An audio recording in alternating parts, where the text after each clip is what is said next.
Welcome to the Gooners Pod. Man, that's so underwhelming. Season 5 is like a minute of just fast moving stuff. Season 6 is going to be 20-minute. We're going to start it at 9:40 p.m. and it'll be ready to start when you get here. But welcome to the Gooners Podcast, episode 5.51. We're 51 episodes this season. It's titled "No Way, Jose." Because YouTube did not accept the original title of "Fuck Yous, You Pony Scum." So today it's going to be the Three Musketeers, which was actually my dad's favorite candy bar. But we're joined by the man as our fourth today, who was last with us about 2 years ago, the lovely and talented Layth Yousif of the Gooner Fanzine. Welcome back, Layth. Hi guys, how you doing? You all right? Doing all right. We're neither lovely nor talented, so we had to have a counterbalancing going on. But it's nice to have you back. Every time we have somebody on who it's been 2-3 years since the last time we had them on, we'll play a little game of then and now. Okay, so last time you joined us was right after an FA Cup third-round victory over Blackpool. In that episode, we were coached by Unai Emery. You were with the Islington Gazette. We get to meet in person. Andy was showing up for podcasts. I had hair. Owen was a fetus. I was arguing with Twitter that week with some dude named after a Chinese restaurant that Eddie Nketiah was the next great Arsenal striker, and I was fat. So that was then. Now you're back. We've just won a North London derby against the Scum. You've had 14 jobs in between. You're now at the Gooners Fanzine. We've met. Had a nice drunken walk from the Tolly to the 12 pins. Andy's once again showing up for pods. I don't have hair. Owen has a fetus now. Eddie Nketiah is still the striker of the future, but for Tranmere Rovers. And I'm still fat. So lots have changed. But it's always good to have you back, buddy. Thanks for joining us. Cheers, guys. Yeah, it's been a eventful couple of years for everyone, really, hasn't it? I've got a gig at the Morning Star newspaper now. So basically covering Arsenal. I was fortunate enough to be at the Emirates on Sunday for the North London derby, and I've done a few games over the last few months during lockdown. And I'll never forget I'm in a privileged position, and I'm lucky to do what I do, basically. But cracking game. I'm sure we're going to talk about it in a second. Obviously, a sideline as well. I'm editor of the Gooner Fanzine now, taking over from the brilliant Kev Witcher. We're literally just about to start. Hopefully one final Save the Gooner campaign, because not having matchday fans to sell to for the last 12 months has absolutely crippled us, really. We're only existing through our subscribers, our wonderful, loyal subscribers. But we're hoping this season, when we launch the campaign with a new issue, which is out this weekend for West Ham, instead of just basically, I'll just say it now to get out of the way, instead of basically just signing up for another season, you sign up for a direct debit. It's as simple as that. And it just rolls over. So the thinking being, no one ever cancels a direct debit. It hopefully secure the Gooners print future for the next decade at least. So please do sign up, because it's 68 pages of Arsenal goodness, all things Arsenal. We've got some brilliant writers. Your good self was in our first issue this season, funny enough. But, I know. I was wondering. I would have thought that episode, that edition would have sold enough to save the entire next 5 years, but. Exactly. but yeah, no, I appreciate you allowing me to write on there. It was a pleasure to kind of share my views of being a Gooner in America. But it's amazing stuff, really. I mean, it's not a game day program. It's not a blog. It's just really good stuff from really talented writers, and then me that one time. No, absolutely. We'll get you back on next season again, definitely, if we survive. But you're absolutely right. Just one quick word on that as well. We've been going 34 years now. A lot of Arsenal writers have cut their teeth on the fanzine, and some brilliant writers come through. Amy Lawrence and everyone else, basically downwards from there. We've got such a great squad.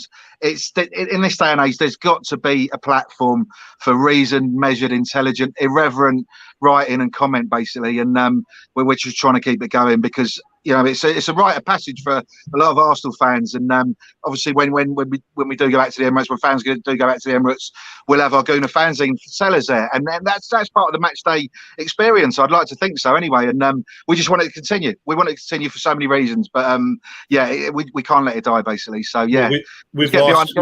Cheers. We've lost too many traditions of all kinds, and one that has creativity and positivity and just good stuff in it. We can't afford to lose another one. So please make sure that you share all the links and notes and stuff about the fanzine that you possibly can with us, so that we can get it out there to everybody that pays attention to us. So great to have you back, like I said, and especially on a day like today where we have just put to bed the question about what color North London is yet again. So we want to hear your thoughts on that little exhibition that we had yesterday. So I'm going to toss it over to you, Owen, to bust some fresh rhymes about that game yesterday. Cheers, do you not know? Look at me. I'm like the most Irish person in the world. Do you think I can bust rhymes? Jesus Christ. If you were asking me about who Garth Brooks, that's more up my avenue, isn't it? This part of Garth Brooks. We did not know. We didn't know what we were doing. I like Westlife. It's a touch. What is it? 1991? Jesus Christ, Andy. Well, you just mentioned Garth Brooks. Andy, nice background research on the guy that we brought onto the pod with us. Way to go. Yesterday. Anyway, Layth, to talk about yesterday. It was fantastic. Yeah, I mean, I wrote in my Arsenal column in the Morning Star, which is out every Friday evening online and in the newspaper on Saturday mornings, that I've been watching North London derbies for 40 years, basically, home and away. What have we done now? The Highbury, the old White Hart Lane, Wembley. We've got obviously the new Spurs ground as well. The Emirates, of course. That was a cracking game yesterday. It was fantastic. It had all the elements that make up a great North London derby, basically. The fact Arsenal came from behind as well and showing a bit of character, which was absolutely fantastic. That was good to see as well. Obviously, I'm there in the press box, so I've got to. The etiquette is you can't show any emotion. You've got to be completely professional. It was hard, but you've got to do it, basically. I know I've done it for years, so I'm sort of used to it. But inside, you're absolutely dancing with joy because it was fantastic. I mean, where'd you start? It was, I'm not a bit. I suppose I need to separate into two sort of camps, really. With my sort of working job head on, and my fans head on. And as a fan, I can't stand Mourinho. I really, really despise him as an Arsenal fan. I despise him for so many levels and so many reasons, basically. As a journalist, he gives brilliant copy. And after the game, obviously at the moment, the media room at Arsenal's closed. So what they do, they have it on the pitch side. So you file your report or whatever, depending on when your deadline is, and you can walk down the pitch and you walk round the cinder track and away. And all the players are there, the manager's there, you've got Mourinho there. I literally just filed my stuff and went down the front and just stood there and listened to him. So I was about probably 5 yards away from him on live TV, basically, just listening to him. And as a journalist, he's fascinating. He really is, because he actually believes what he's saying. He thinks that it wasn't a penalty. He thinks, that Arsenal, he hates the club, he's blah, blah, blah. He's a real pantomime villain, but he's absolutely box office in terms of everyone's talking about him because he is Mourinho, basically. But as a fan, as an Arsenal fan, not in a professional capacity, I can't stand him. And I can't stand him since he called Wenger a voyeur and things like that. It's just he went beyond professional into personal, and that for me was completely wrong. And he always does it. He always gets a rise out of Arsenal. Look at him before the game when he was talking about, I only look up the table. Well, he needs to be looking down soon because we're only 4 points behind him now, and hopefully we're on a bit of a run. But it was just a fantastic game. I don't know what you guys thought of it. It was brilliant. What can I say? Even to get something from your side, because as you said, you're in a sort of a very good position to see what's going on behind the scenes. We'll start with a sort of not a negative, but one of the big talking points when the team sheet was released, which was that Pierre-Emerick Aubameyang had been dropped from the side due to disciplinary reasons. What was it like, sort of behind the scenes, with the rest of the journalists when that sort of started being leaked out as to the reason why he had been dropped? And as a fan, what did you think of that decision from Mikel Arteta to exclude him from the side? Yeah, great question. As a journalist, you're literally looking at a team sheet going, what's going on? Then you've got resources at Arsenal you can go to, certain people you can go to find out sort of information behind the scenes that they'll then give to you, basically. And as far as it was just personal reasons or whatever the line was. I put it in my report, I can't even remember now. But basically, that was the fact. He was late. And as far as I'm concerned, as a journalist, we got the information, bang, there you go. I did a tweet and I just basically said, it's still a big game for him. It's still, he's hoping to be influenced. Obviously he wasn't, But people are jumping on me going, "Oh, he's on the bench. Have you not looked at the team?" Of course, I looked at the team sheet because I know he's there because he's late. But doesn't mean you can't still come on as a sub and influence things. As it happened, it didn't. But the fact is, from a fan's point of view, I thought Arteta was absolutely spot on, and from a journalist's point of view, because you've got to have discipline.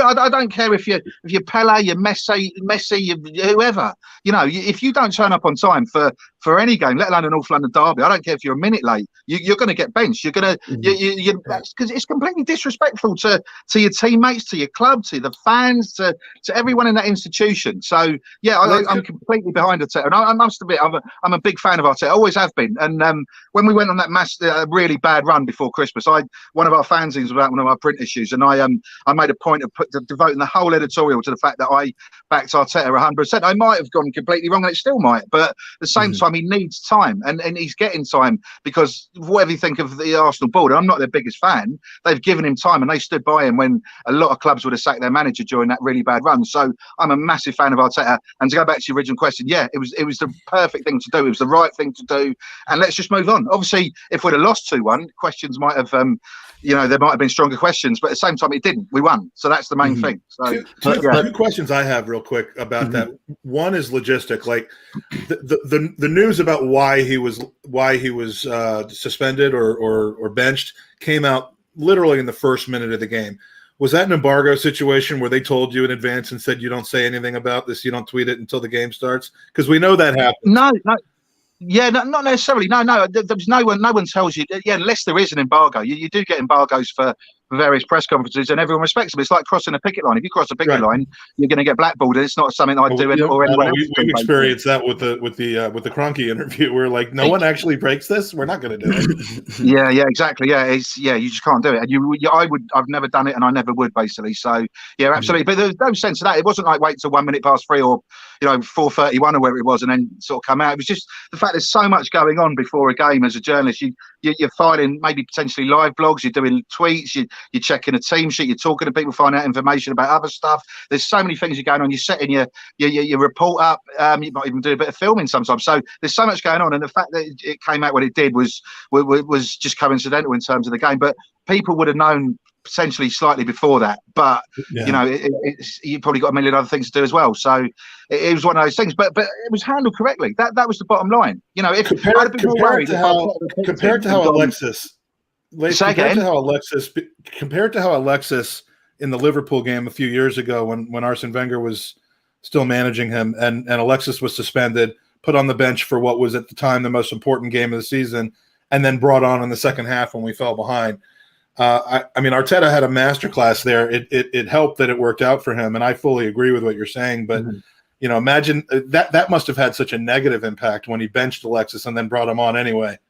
Yeah. I was at the Gazette then covering Arsenal week in, week out, and when I wasn't in the press box, I was in the stands. So I had a good view of the way Wenger, and Wenger did it to a lot of people, a lot of players. He would always be indulgent with them, and most of the time.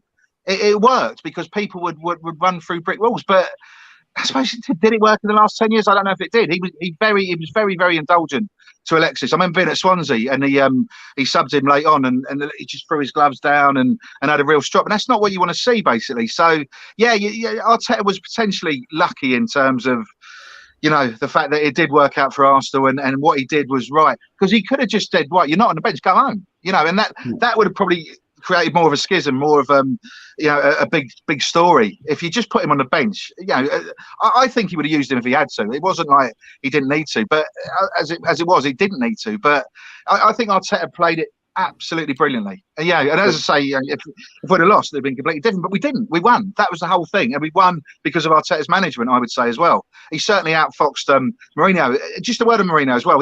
He's yesterday's man. His tactics and his mindset are so negative. They're crushingly negative. If you look at it objectively, Spurs have got some quite good players, as much as I hate admitting it. And he just doesn't use them well because he's so negative. His mindset is, if we've got nil to start with, that's what I want at the end. Those days are gone. Football's moved on. And to watch him, you almost felt a bit of pity for him, really, in a way. Because, he's not the manager he was in 2004 or 5. Not even when he was in Milan, either in 10, 11. So at the same time, they do keep beating us. That's our first win for 3 years, isn't it, against Spurs? So, November, December 2018? So yeah, December, that was the 4-2 goal, yeah. Absolutely. Back So, it was a big result. Yeah. I just want to make a comment. I was watching the pre-match today for Liverpool and Wolves, and they were talking about the Aubameyang situation. I think it was Robbie Earle and Robbie Mustoe. And they brought up the point that in a match of that severity, they were kind of saying that Arteta didn't have the locker room and that this was him being a junior manager because they should have given him a warning. And I was thinking, well, you don't know the internals of what's happening. Maybe this was the second time this has happened or third, and this was his. Yeah, it's you done fucked up too much. Multiple occasions. Yeah. I mean, that's a very good point. Before lockdown, when they used to have, we've still obviously got the presses, but just you could turn up in person at London Colney on a Thursday or Friday before the weekend game. You go in, and there's a long road. Basically, you come off near the M25, and you've got Watford's training ground literally on the same road, and it's 30 seconds away from Arsenal's training ground at London Colney, and it's basically a country road without giving too many sort of trade secrets away. People who know where it is. But so I'm not saying anything out of ordinary. But that road, when you're sort of going in on a Friday sometimes, and it happened probably 4 or 5 times for me in sort of after January 2018, you'd see this brightly coloured Lamborghini, Ferrari, whatever it was. It's about 500 grand's worth, whatever it is. I'm not a big fan of those sort of cars, but it was obviously driven by a player, and it would just overtake you and whoosh down the road, and you'd be like, oh look, someone's late for training, and it'd always be Aubameyang. But he wasn't late, he was just bang on time. Some people are like that, some people are just bad timekeepers, and I think that's Aubameyang basically. 4 or 5 times he was literally making training by seconds before he got fined. But if you're a captain, you can't be doing that. But he's obviously done it again yesterday, hasn't he? That's why I don't think there's anything deeper in that. I don't think there's anything sinister in that. I just think some people have a more sort of expansive. He's that relaxed type of person, isn't he? And even funny, Mike, we heard Lee Dixon talk about some of the French players years ago used to stroll on quite late for training and how it was accepted. But obviously, look, there's one more big topic I want to cover with you, because I know you're short in time, but before we move on to that, before we move off the Aubameyang thing, I just want to ask you this here. This is more so as a fan rather than a journalist. When we signed Pierre-Emerick Aubameyang from Dortmund, one of the big things that people said that would put them off from moving for a player like him is that he had displayed behavioural problems at Borussia Dortmund. He had become a bit of a handful for the management staff and the backroom staff with some of the antics that he used to get up to. Apparently, Pierre-Emerick Aubameyang left the training ground while the rest of the subs bench were out doing their warm down, and he refused to do it, and he had left early. Whether that was with permission or without permission, that's yet to be seen. But do you think that this here could be the beginning of possibly history repeating itself, and that we could end up again with a player on a sizable wage packet becoming a bit of a problem, because it doesn't look good for him in terms of his discipline? It's a really good question. You make some really good points there. I quite like Oscar Wilde's line where he said every saint's got a past and every sinner's got a future. As far as I can see, from a fan's point of view, it is concerning, because you want your captain to be there on time, and you don't want any sort of niggly, disciplinary issues rearing its head. Certainly not before North London derby. But I'd have to talk from a journalist point of view, and I've seen him in the mix zone, and he's the most down to earth lad. He's got no airs or graces. I think it was Sporting Lisbon a couple of years ago. I was in the mix zone then after Arsenal won 1-0 with Danny Welbeck, and he had time for everyone. He was stopping. He was talking in French. He was English. A bit of German as well. There was no attitude there, and I think he is one of the lads. He's not, some sort of, aloof person who's got no time for the rest of the team, a la a certain midfielder who left in January. Although he had his cliques and he had his friends there as well. It wasn't like he was completely by himself, if we're talking about Ozil. But if we're talking about Aubameyang, everyone likes him. No one there doesn't think he's a bit of a, no one there thinks he's an idiot or an arsehole, or, excuse my language, I don't even know if we're allowed to swear on it, but no one thinks he's a dick. Did you hear how we started this? Did you hear how we started the pod? yeah, good point. So I don't think it's a question of attitude. I just think that's the way he is. He's just, he's got to be a bit more switched on sometimes off the field. But what have we got? What did we sign him on? 3 or 4 years? I can't even remember now. But he's he's on. What's he got? 82, 83 goals at the moment. He's going to get to 100, and he's going to be an influential player for Arsenal for the next two years at least. And then in the last year of his contract, they might sell him on to someone else or cut that contract. I don't think it's going to be an issue. I really don't, because I remember looking at it was before the North London derby at Spurs earlier in the season. You look at the stats, the sprinting speeds and things like that, and then the distance covered. He was working hard. His numbers were up there. There weren't many players, but with a higher sort of stats ratio in terms of areas covered, speed, distance, things like that. So he's working hard, and I don't think that's dropped off, because those stats were when he was having that really bad run of form. And he's got 6 in. Is it 8 in 6 or 8 in 7? I'm so terrible with the stats these days. My memory's terrible. I write them down for the games and then I sort of forget them. But he's on a run of form, considering he's got 3 in 16 but before that. So, really good question. But I don't think Arsenal fans have to worry about him. There's a lot of talk about him because of the contracts and because he is, and he's a flamboyant player and he's the kingpin and the captain. But I wouldn't worry about him. I really wouldn't. And Arteta's not worried about him. He's just showing him that you've got to turn up on time, basically. I think it was a necessary discipline. But hopefully he takes it in a stride and he goes out on Thursday and is out to prove his point and channels that aggression in the right manner. But look, the last thing I want to throw to you is something I think everybody can chip in, because it's going to be a big talking point here. But fast forward a queer bit into the game, a lot happened, which we'll probably cover in a bit. But Harry Kane, a horrific late tackle on Gabriel, just went completely unnoticed. I watched Match of the Day last night, and they didn't even show it. They didn't even mention it.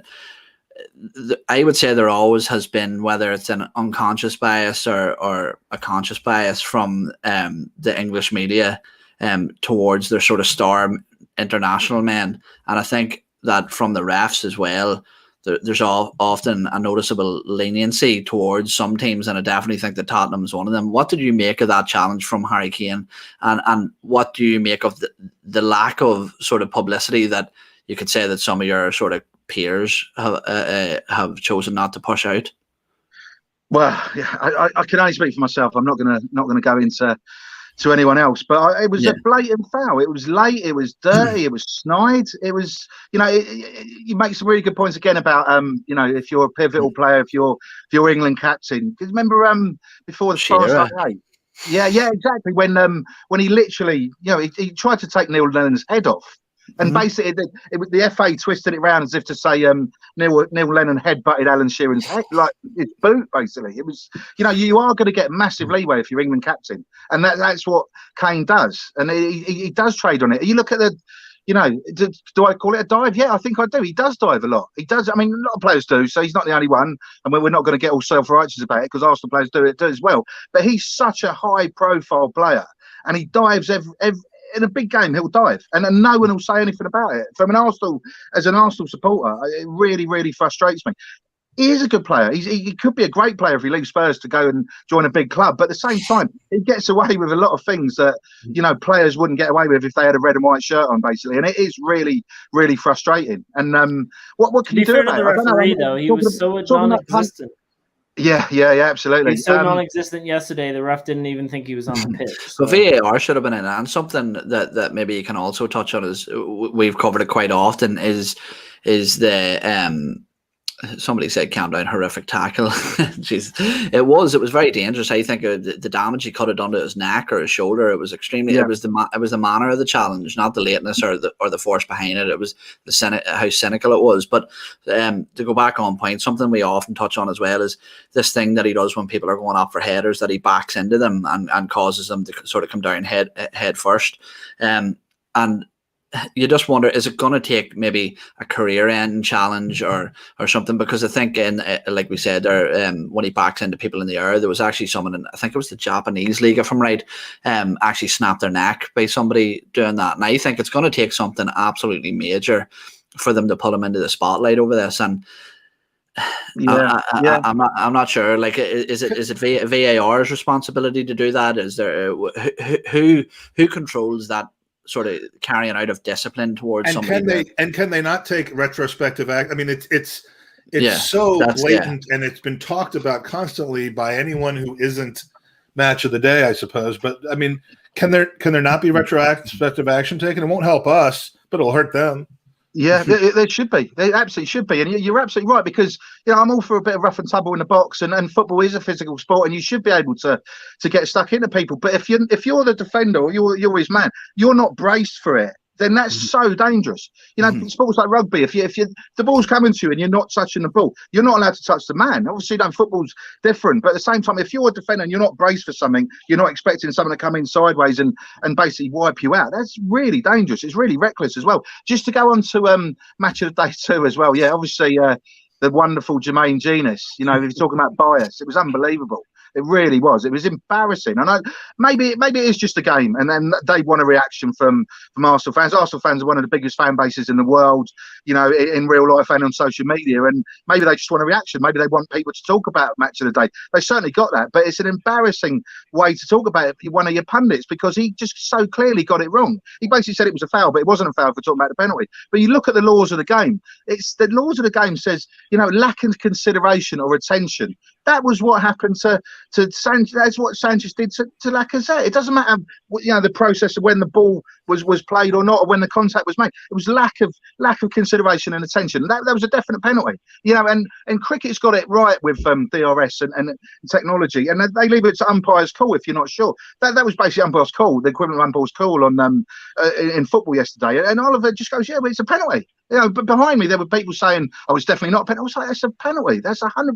There's no way VAR is going to turn that down," and they didn't, thankfully. But when you get people like Jermaine Genius, who's obviously got something in for Arsenal, I don't mind people talking, giving constructive criticism about Arsenal, because we can't all just agree and go, yeah, Arsenal's great, we love them, blah blah blah. We want someone to say, from an Arsenal point of view, this is not right because X, Y, and Z. But if you're just going, no, I'm Spurs, I don't like Arsenal, it's nonsense. I could do that. It's just there was no reason for him to be on there for what he said, basically, because it was just embarrassing, absolutely embarrassing. So yeah, I basically had a really good drink after the game when I got home, and with my wonderful girlfriend, and we watched match of the day, and I basically spent half an hour trolling Jermaine Genius on Twitter with random pictures. But yeah, it was embarrassing. He's got to look at himself and just go, well, what's the point of being on match of the day if you're going to be so biased? You might as well stick to the one show. Stick to what you know. Stick to regional programming and sort of lifestyle issues, because you don't know what you're talking about when it comes to football,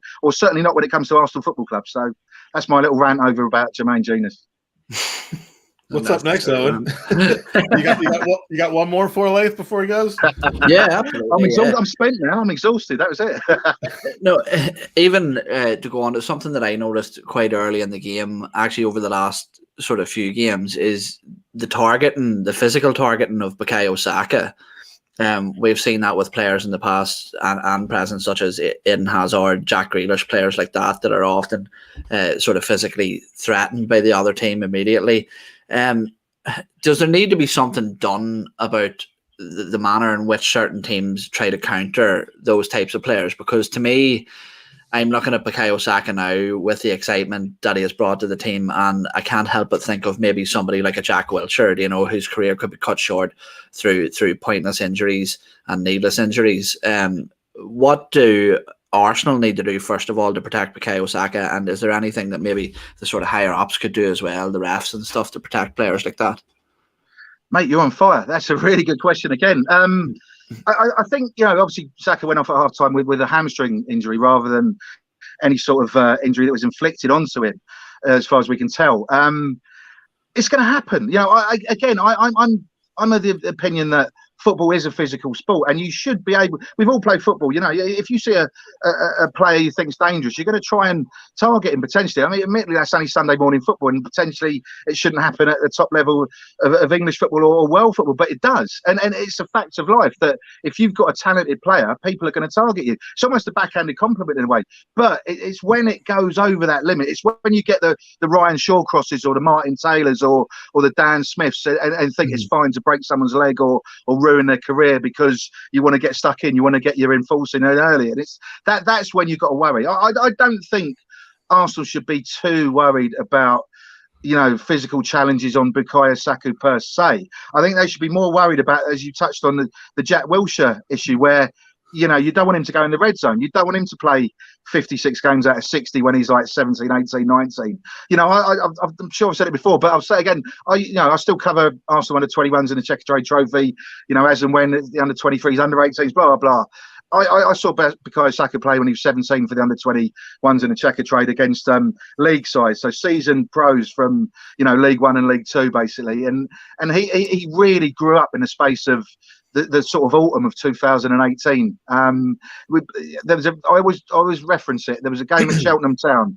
I went down there to the West Country of England, and basically Arsenal lost 6-2. They had a player sent off early doors, and it was just Freddie was in charge of Freddie Lundberg, and it was just embarrassing. You know, you don't want to ever see an Arsenal side lose 6-2, but fair play to Cheltenham, they deserved it. And a lot of those lads are actually playing for the Cheltenham's first team, proper week in, week out, and they're top of League Two, and they gave Man City a harder game than we did basically. So they were good players, but ultimately Arsenal lost, and Arsenal under 21 side lost 6-2 at Cheltenham Town. 3 weeks later, to get out of the group, they had to go to Forest Green, again in the West Country. Quite a nice little progressive club actually. Hector Bellerin's invested in, but I digress. And Arsenal had to go there to win basically. And Bukayo, I remember interviewing Freddie Lundberg after the game at Cheltenham Town on the pitch after the game, and I said, look, well, you know, what's happening with Bukayo? He's you know, he didn't have a good game, and Freddie was a really good guy. He'd always answer a question, and he said, look, he'll be fine. I'm going to pull him aside, have a couple of words. He was obviously, you know, a bit overawed by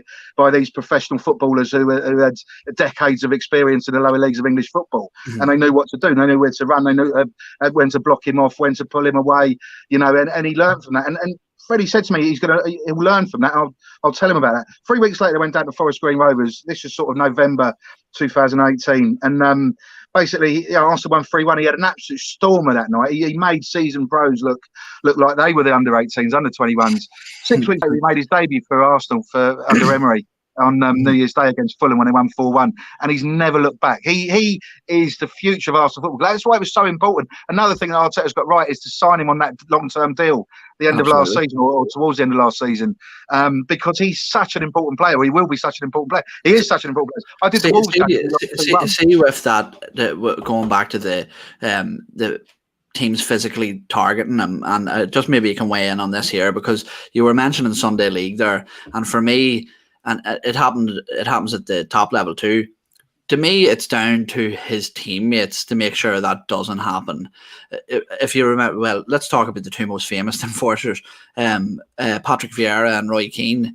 When you were playing United, nobody was going in heavy on Ryan Giggs or David Beckham or whoever it was, because you knew Roy Keane would be going through it twice as hard if you went into them. And the same with Perez and Umberg. You knew Vieira or Gilberto were coming through you twice as hard. Is it down to the likes of Thomas Partey, Granit Xhaka, those more physically inept players in our side, to sort of protect players like Bukayo Saka? Yeah, very good point. It was like mutually assured destruction, wasn't it, with Kane and Vieira back then, and all the other tough players Arsenal and United had during those great sides. Yeah, I think it is. I think you're absolutely right. You make a really good point there. Someone like Partey, he's not going to be in your face and sort of giving it lies like Kane was, but Kane was physical as well. We all know that, and that's what Partey is. You watch him. You almost have Partey cam on during a game sometimes, and you watch his movement, you watch his position. His positioning is incredible. It's so good. He knows exactly where to go, where to play, when to run, when to sort of pull off.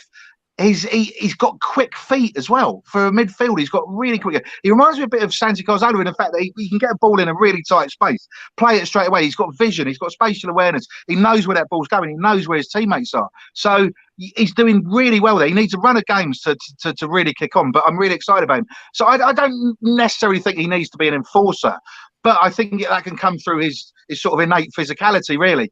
If you're talking about his midfield colleague, Granit Xhaka, I'm not a fan of Granit Xhaka. I thought he played okay yesterday, but he's always an accident waiting to happen. There's always an error there. There's always a loss of discipline. You know, as I've said it before, again, he's not athletic enough to be a box-to-box midfielder. He's not defensively disciplined enough to be a holding midfielder, and he's not creative enough to be a number 10. So what is he for? What's the point of Granit Xhaka? And he's got a really, really suspect temperament as well, or he'll get involved in stuff you don't need to get involved in. So that's why I wouldn't necessarily say I don't want Granit Xhaka running 20 yards to have a go at someone because they put a bit of a tackle in on Saka. I want Arsenal to do it for the quality of their play, to pass the ball around them, his midfielders, rather than, you know, some sort sort of tough guy routine. Potentially there's a midfielder out there who we can buy in the summer or we can pick up somewhere who could be a bit of an enforcer. But at the moment we haven't got that. So let's just concentrate on playing the ball out, really. And if there are bad sort of challenges on players like Saka and potentially Smith Rowe as well, then we'd hope that the referees can deal with it, because you'd also like to think that the days of Pulis and those sort of teams going, let's get it stuck into Arsenal because they don't like it up them. You'd like to think we're over that now. Surely teams have got more about them than to do that. There's nothing wrong with that if you really want to do it, but just don't break their legs. So, to go back to your original point, you get stuck in on Saka if you want. Saka's really athletic. He's got a real muscularity about him now, along with the fact he's got a lot of pace too. So he's almost like a middleweight boxer. He's so strong. So I'm not particularly worried about challenges. I'm worried about him playing week in, week out. So if this is, you don't want a hamstring injury. You'd rather almost a serious hamstring injury or a break. You'd almost rather have a break, because in terms of a bone break, because you don't want someone to split their hamstring a la sort of Michael Owen, because that'll ruin your career. So hopefully it's only a minor little tweak, but this 2 or 3 weeks that he potentially could be out for could be good for him, just to give him a little break in a busy time of the season before he comes back at the business end. So I don't think we need him. I don't think we need him Thursday. I think it would be great to have. I think it'd be great to have him Sunday against West Ham. But if not playing him that day because of injury, and then having that go through the international break and say, look, he needs some recovery time, I'm all for that. Layth, completely agree. What do you say, man? We got to let you. Well, you asked to. I'm loving it. Let's do another 10 minutes. I know I said I really appreciate you guys saying it, but I did say to the viewers, I did say to the lads that I needed to get off. But I could talk about Arsenal day. I'm sure we all could. Let's have another 10 minutes. I'm loving it. The good thing about having Layth on for 30 or 40 minutes is you get an hour and a half worth of content in the 30 or 40 minutes. So, hopefully no one's going to sleep yet anyway. Here, I'll tell you what. Now that you're staying for a few minutes, I'll throw a question that I know for a fact that you won't like answering, because I think I've given you a couple of good talking points to go on. And then you'll want to leave. Yeah. Let's talk about it. Okay, I wanted to avoid it, but the Lamela goal, I think often as football fans we look at every situation and we always need a figure to blame. We always need someone to say you fucked up and this is why we conceded the goal. But for me, that's just one of them goals where you have to hold your hands up and say it was a thing of beauty, from a player that's an absolute arsehole, mind you. But talk to me about that goal, and not only that, the fact that it was scored by the replacement of Heung-min Son, who we thought we were sort of maybe getting an easy ride for the rest of that game because of his absence. Yeah, absolutely.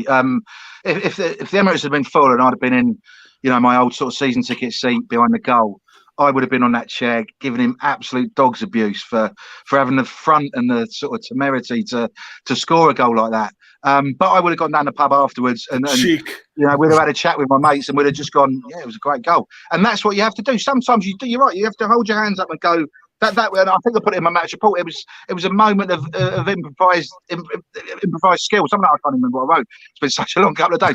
But it was improvised. It was. That's what you want to watch when you watch football. You want to watch moments of skill. Obviously, it did come from a Spurs player, and that's not what you want to see. But ultimately, what are we watching football for? We're watching football, for moments of absolute skill. And if I was a Spurs fan, perish the fault, and it's dreadful. I'm almost going to have to wash my mouth out saying that. But you would think that was the moment of the game for you. You talk about that goal for years to come. I was at Wembley in '91 for the semi-final when Spurs beat us 3-1, and probably one of the greatest ever goals scored at Wembley, Gaza, that free kick, and it was. It was a great goal. It took me about 25 years to admit it, but it was a great goal. And sometimes you just have to go, yeah, it was a cracking goal. It was a crowded box. You're not expecting it. I don't blame any of the players. I don't blame Leno. He might have been slightly unsighted, but if you've got 4 or 5 players in the box, you're expecting or you're looking to block, an orthodox shot, something like that. You can't legislate for. And to do that, it was, fair play to him. I can't knock him for that. Obviously, that's probably all he did in the game, apart from getting sent off, which was a sending off. Now I think all of us would agree that. I don't think that was, but But it was one of those things. And yeah, to answer your question, it was a moment of true skill, and that'll be talked about for years to come from Spurs fans and probably Arsenal fans. And you can't deny it. You can't deny it. It was a good goal. That's because they're fucking all else to celebrate. yeah, exactly. If we'd have lost, if it had been 1-0 and we lost that, I would have been far more begrudging. So sometimes you do have to win with a bit of dignity, because I wouldn't lose with dignity if that was the only goal of the game yesterday. But it was a great goal. Good luck to him, but he'll never do that again for Arsenal. Just like Danny Rose's goal. Do you remember that goal in 2010? Yeah, that was a hell of a goal. I was behind the goal that night in the way end, and I said to him, he'll never, as long as he plays football at any level, he will never hit a ball sweeter than that. And sometimes you've got to go, it was a good goal. And that's it. It was a lot of, it was a fluke. I don't think Lamella's was a fluke yesterday by any means, but sometimes you got to applaud the goal, and then you got to applaud Arsenal for reacting to the goal the way they did, because instead of dropping their level, they went on and pretty much regained control of the game and eventually evened it up. Last 2 minutes, Martin Odegaard. Go. I love him. I think he's great. I'm always a bit wary when you sign someone in January on loan. What are they doing? What's the issue? And he's been out. 15-year-old sort of team prodigy, 6-7 clubs he's been on loan to. What's going on there? But he's really knuckled down. He's been accepted by the group. You can see he's respected there already. He's made an impact on his colleagues. He's made an impact on the club. He's a polite guy from all accounts, talking to people at the club. He's made an impact on Arteta.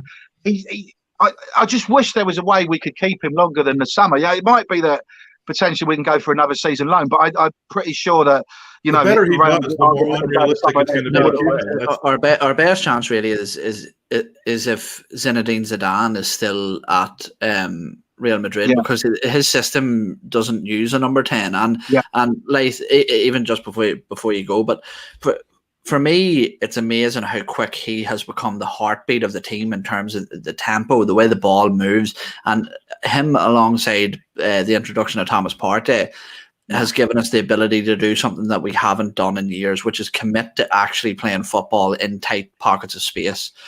So often I was watching yesterday, and we're so used to Granit Xhaka, Mohamed El-Neni looking to the person in the most space and playing that ball. And although that's the safest pass, it's not often the right pass in terms of progressing the ball, and it's so refreshing to see players like these now giving us the ability to actually break lines with sort of decisiveness and pinpoint accuracy with those passes. Yeah, absolutely. I completely agree. And also the fact that I love Emil Smith-Rowe, and if Odegaard didn't exist, you'd obviously have to invent him, but at the same time, Emil Smith-Rowe would be playing in that position. And I was a bit fearful when Odegaard come in, thinking, is ESR's, sort of progress going to be stunted or going to be halted or going to be stalled because of Odegaard. And obviously he's gone out wide, but he was so effective. Just a word on Emil Smith-Rowe, actually, because he was so effective. He dovetailed so well with Kieran Tierney, and you can have a whole program on how brilliant Kieran Tierney is. When I love you couldn't tell who was who sometimes. You just saw a guy out there doing amazing things, and you knew the cross would come in. Yeah, 100%. And you're absolutely right. And he did get the cross in so many times as well. And just watching him drive on, it's a thing of beauty. It's a thing of art. I love the sort of retro look as well with the socks rolled halfway down your studs and down your shin pads. I did a tweet a couple of weeks ago just going, it's great. And you wouldn't think there's so many sort of health and safety aficionados out there. They're like, what if he gets his leg broken? I was like, yes, obviously, we don't want him to get his leg broken. But the way he looks, he's almost like a throwback. The way he, his running style as well. It's glorious, and he's worked so well, and he's not let Odegaard's sort of presence overshadow him in a way. And then to go back to Odegaard is flourishing now. I'm so excited. I'm so excited about what can happen. We don't want to big him up too much. It's been a few games. We all remember on Andre Arshavin and various other sort of players as well. Let alone sort of loan signings. But if he can keep playing at this level and keep progressing and keep moving on under Arteta, the whole squad as well. Arsenal, he's building something there. He really is. Yeah. And you can't always say that over the last few years. If you saw the way he celebrated the goal that which goal was it that we scored? Was it the Saka goal against Benfica or the Tierney goal? One of those goals he celebrated. He looked like Bjorn Borg had just won Wimbledon in 1981. That means so much to me. That means absolutely. So much to me. It's always good to see Arsenal players celebrate like they mean it. I'm not for if you're cool, you're cool, and you if you want to do a sort of low key celebration or an ironic one or a sort of in joke, great, But I want to see people going mental and everyone really into it. It's brilliant. I love that, and that's what's there at the moment. There's a real esprit de corps about the side. There's a great team spirit, and that's coming. There's so much more to come from this side from Arteta as well. And the future's bright. Hopefully, we always would say that after in the aftermath of a North London derby victory, but there is something there. There's something happening, and it's because of Arteta, and it's because the players in that team and that squad are buying into what he's doing. If you don't believe him, then you're out basically, and that's what he's done so well to get rid of Ozil. Whatever you think of Ozil, we're not going to talk about. I'm sure we're not going to talk about it now, but he did it. He did it so well. He just did it with a minimum of fuss, and that's what Arteta does. And when you go into press conferences with him as well, he'll always answer a question. But you read your notes, your shorthand notes afterwards, or your dictate, you're like, well, what did he actually say? He's gone under the radar, and that's what I want. That's what Arsenal need. They want someone, just a period of calm to rebuild, to rejuvenate the side, and kick on with a young squad. That Chelsea game on Boxing Day was a real turning point, as we all know, and it's glorious to see. And long may it continue. Massive week, obviously. If we lose the next 2 games, then it's certainly, if we get knocked out of Europe, it's going to be massively deflating. But at the same time, I don't think it will. I don't think we will. I think we'll really kick on. And as you said, we've got the international break after West Ham on Sunday. We can really, really reflect on these last few months where Arsenal have turned it around and showed the undoubted quality that we've got. Well, Layth, you've been a fountain of information today. Your takes are tremendous. A bunch of people have joined since the beginning, and at the very beginning, you talked about the Gooner Fanzine. So, if you could just quickly point us to where we can go to help save the fanzine, the Twitter handle, how to reach you if we need to, if we want to learn more about that, and then we'll head on to segment 2 of the pod and let you go for the Cheers, night. mate. Yeah, thank you. Yeah, Gooner Fanzine, if you don't know, has been going 34 years. We're 68 pages of all things Arsenal. We're informed, we're intelligent, we're irreverent, we're measured, we're reasoned. We're coming from a position of passion. We're a respected platform. We're trying to get back to be the number one voice of Arsenal fans. It's certainly in the written word. We've got 6 issues that come out every season. Obviously, having no Arsenal fans or no fans to sell to on match days has really crippled us. There's a million things going on during the last year in terms of COVID. Everyone's had their issues. Everyone's dealt with it in their own way. And keeping the Gooner alive in terms of keeping yourself alive is nowhere near. But we're coming out of lockdown now. Everyone's feeling a bit positive. We want to keep the Gooner alive. We want to keep the Gooner alive for a generation. And the way you can do that, we've had 2 or 3 sort of previous Save the Gooner campaigns. And thank you for everyone who got involved. Thank you to all our subscribers. What we've done previously is just gone, right, here's your 30 quid for 6 issues, which is great value, but that's it. And then when it comes to the spring again, we had to do it again. What we're doing this year, what we're asking fans to do this year and subscribers to do is, in terms of renewing, just sign up. Do your direct debit. So when it comes to this time next year, we don't have to ask you again. We don't have to go to the well. We don't have to sort of tap into your innate goodness and generosity and love and passion of the Gooner Fanzine. You'll just sign a direct debit form. Bang, that's it. You can cancel after 10 years. You can cancel after a season. It's completely up to you. I'd like to think the quality that we put out from our brilliant squad of writers, you won't cancel at all, and the Gooner can kick on and maybe even reach sort of late 80s levels, early 90s levels, when people look to the Gooner for the first thing when it came to an Arsenal opinion from fans and trusted writers, basically. So yeah, just save the Gooner. Details on our website. There'll be in a new issue which is out this weekend. And thank you guys. Thanks for having us, and up the Arsenal. Cheers, Layth. It's good. I'll try to catch you at the pub the next time I'm over. Thanks for joining us. Definitely, big man. Cheers, man. And chat room, don't go anywhere. We're not done yet. All right, take care. All right. Woo! That was a whirlwind. Always fun when we had Layth on. So we got an announcement to make now. And let me catch my breath here a little bit. What are we doing? Andy has decided to transition. He's already through the first stage. No, I'm just joking. Is that what happens when you get the COVID vaccine? Listen, guys, 2.5 feet of snow fell on Denver yesterday, and I'm more exhausted after that 40 minutes than I was shoveling for 12 hours yesterday. But it's good stuff. Layth burned enough calories for all of us with his excitement. Well, really? Really? Look at us all. Stand up. I lost Let's see your 12 gut. pounds because my heart rate sped up. I mean, it's all good. It's just it's a lot. So thanks for letting us know about how much you enjoyed Layth on the podcast. We did get about 2 hours worth in 45 minutes, and that's fantastic. So we still have a lot to talk about, but before we do this, we have an announcement to make. Let's make this quick, Mike, because I do want to get to the game. I'm short on time. Let's roll this. Let's get this. Let's get this going. Okay. We got a new signing.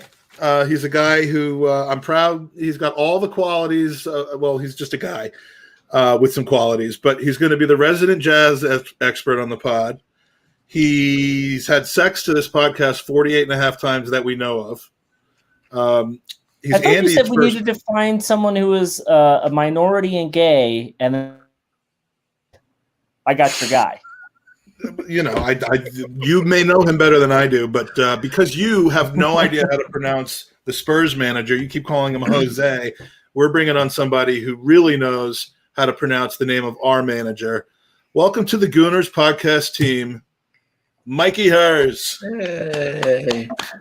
Look enthusiastic, Andy, for fuck's sake. Come on. I was about to say, dude didn't even give me a good fucking Uber score, so... All right, Mike Hurts, Gooners Pod, go. See, what happened was Andy said he was going to be here, right? And Andy said we were at the pub, and I needed to ride to Denver, to the stadium, and we were already there. And then, Andy knew about it, so real quick, somebody was going to merge, and Andy didn't want to let him in, so he just kind of cut him off. And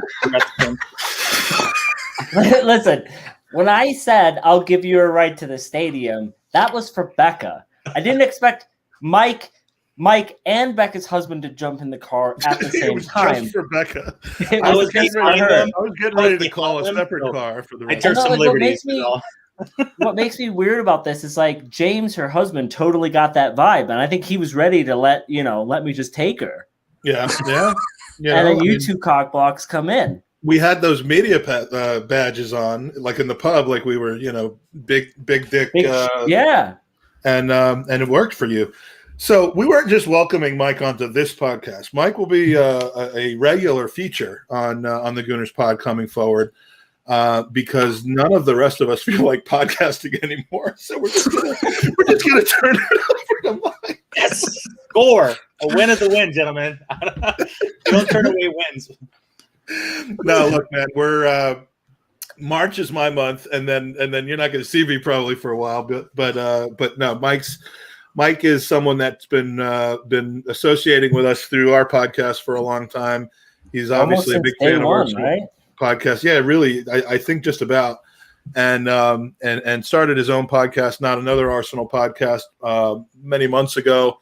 And to be quite honest, not that we're the arbiters of. I mean, I would leave that to Danny, the GFP, the arbiters of Arsenal podcasting quality, but. Mike's gotten right up there with just about anybody else, and he's way ahead of me as far as doing hosting a conversation. So, yeah, thank you. We're glad to have you, buddy. We're looking forward to. In the UK, shouldn't Tom be sleeping already? Yeah, what Tom is? It's a little late for him. Little fella's coming on here to tell me I have to add him back on Strava. Is that what it is? I'm doing it right now, Tom. Well, he's going to hurt his ankle doing a bike ride or walking out of the house. He's the most brittle guy that isn't overweight that I've ever met. He's got to drink more milk. What he's known as. Everything like glass legs, Canton. Here, can we touch on something as well that I forgot to mention earlier on in that whirlwind of a show? Diaby. Mike, yes, sir. See, this is no other Mike. This is going to get too confusing. This is going to get too confusing. Fine bollock. Mike has been so impressed with Kieran Tierney that he's actually paid homage to him in a very unusual way, I have to say. He's actually got the Celtic hoops on his body. Mike, do you want to show us all your Celtic hoops? It's basically hair and skin hoops that I have going through the entire and I'm not going any lower than this, but yeah. And before you joined the pod, Mike used to like comb over his beard. Like when he was going bald, like the early days when I first met him, it was like 9 years ago. He used to comb it over. 9 years ago. All right, so I would like to talk a little bit about Tottenham. If we all get a word in now. Can we give Mike his moment first? Hurts, how does it feel to be part of this magnificent team? Horrible. I'm already regretting it. He's already quit. I just got a text, 2-week notice. I'm not smart enough to figure out how to exit myself out of this. I'm still trying to look around here. All right, fuck yous. Whoa! No, that's a term of respect. Yeah.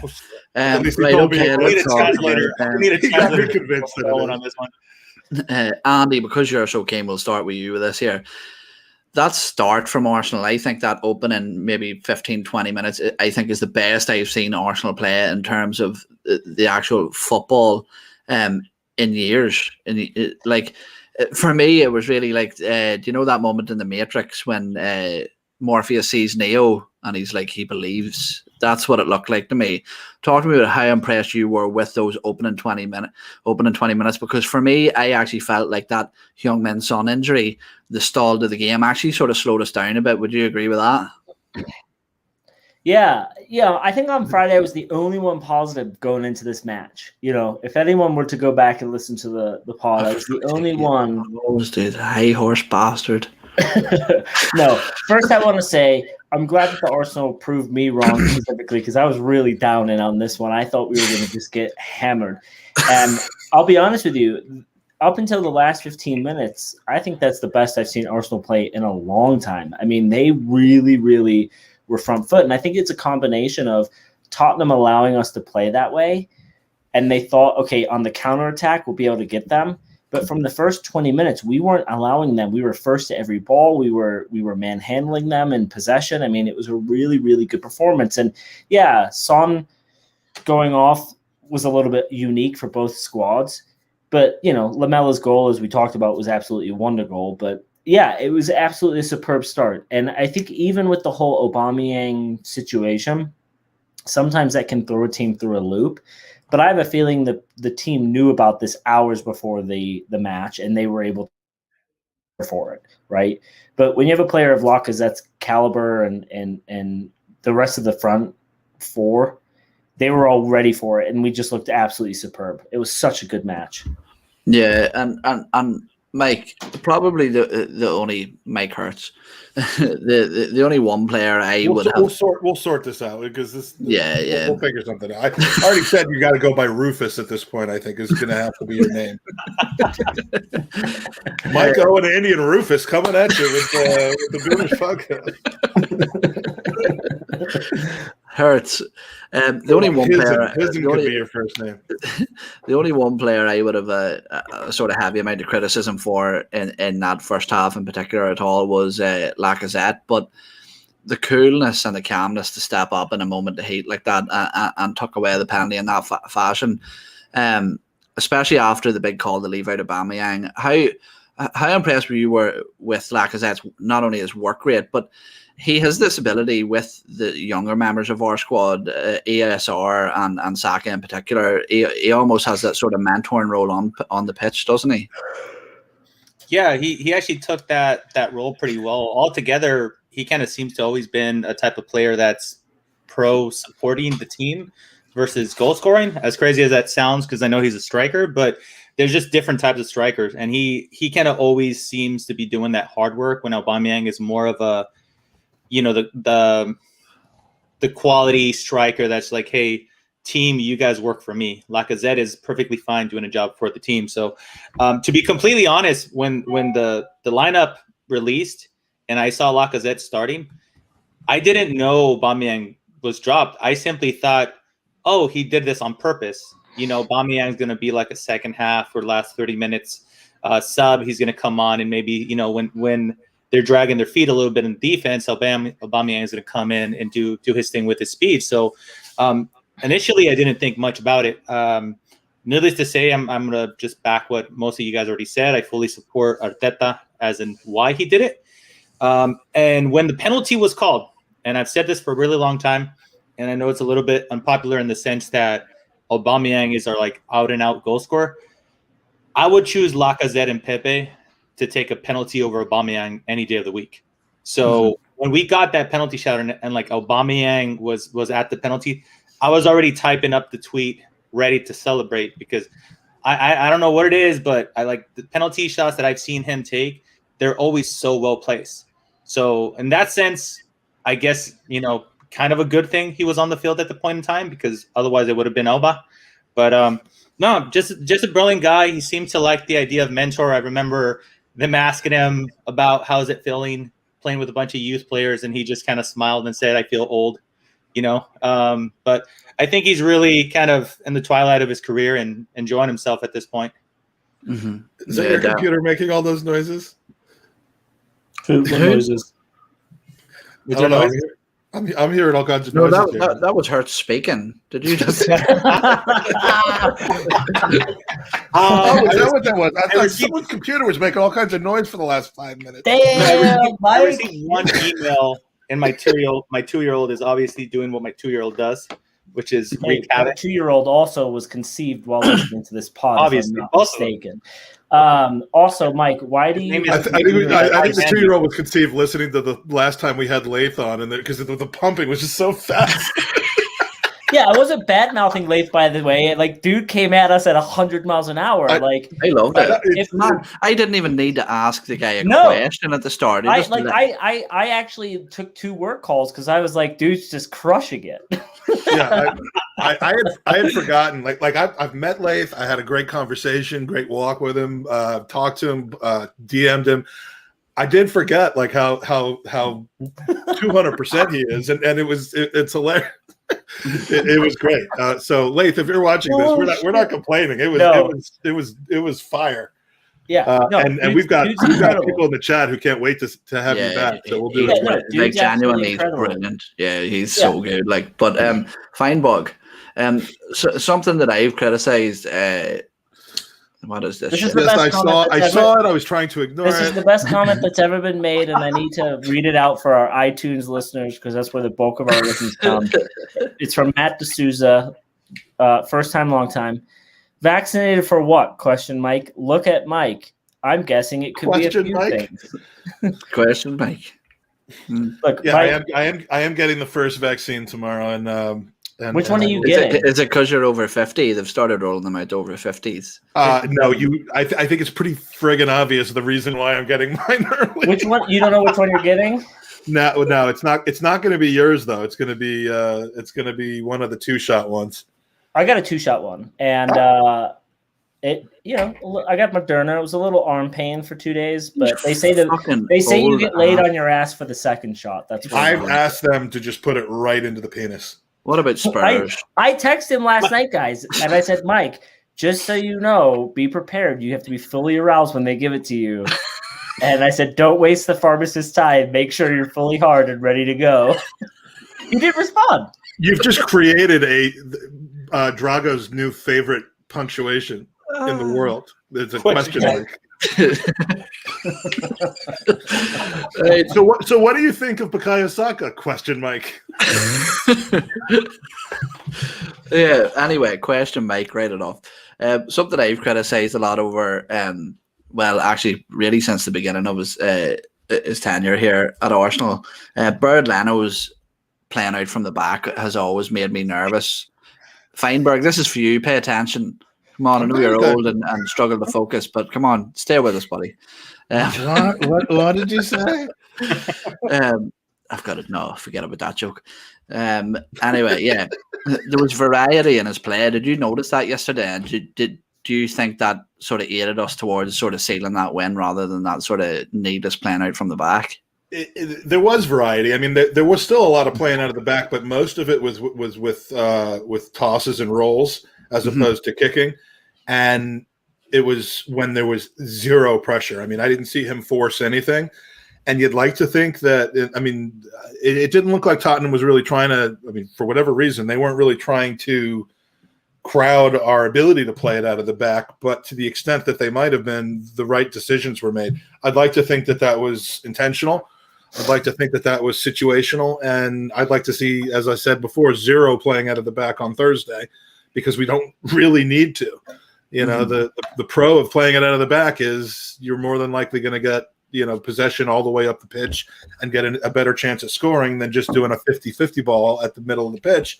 But we need to not give up goals more than we need to score on Thursday. And so I'd rather see that continue. And then again, if you can play it situationally like we did on Sunday in the rest of the Premier League games and the games that we play, then by all means make a point to try to do it as often as possible, but not at the expense of giving up goals that bounce off of people's anuses and go into our own net. I mean, I feel like as the game got progressively further and further towards the 90 minutes, the less we played out of the back and the more you just saw Leno booting it long.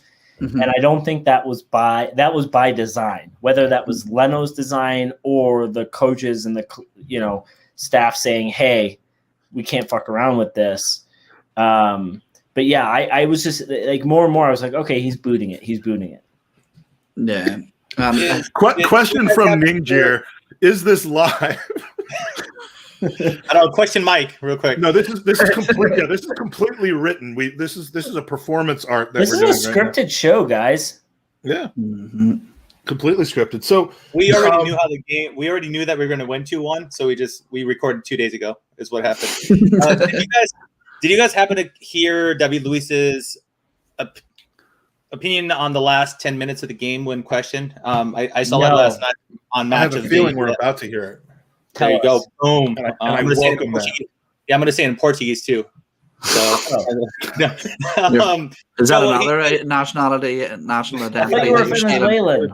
Is that another fake nationality that you have out here? We're a little bit of everything. Okay.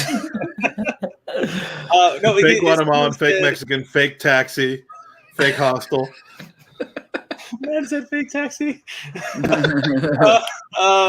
what Andy drove to the game. I'm throwing me off. I was like, why does he keep taking his pants off? Question about the last 10 minutes. All right, what did David Luiz say? That former rat that turned out not to be a rat. You hated him for like a solid 2 weeks, remember? I did. Now I like him again. No. Yeah. No, he pretty much said there was a lot of youth on the field.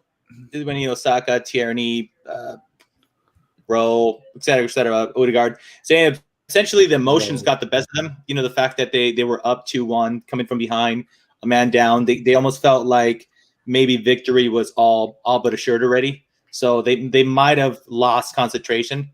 So I don't think with how heavily that has been pushing the whole pass from the back, I don't think he said with a man down when they have, the ability to pass the ball a little bit more free, he said, fuck it, just kick the ball for the last 10 minutes, because we didn't do that when we were chasing a goal versus Benfica.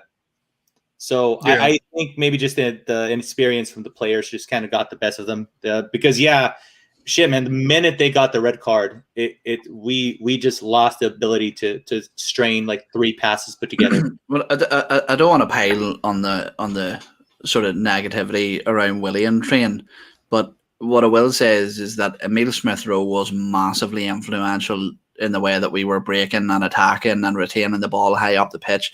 And I just don't think that Willian did very well when he came on. And in fairness, they're a big pair of shoes to fill coming into Emile Smith-Rowe's spot.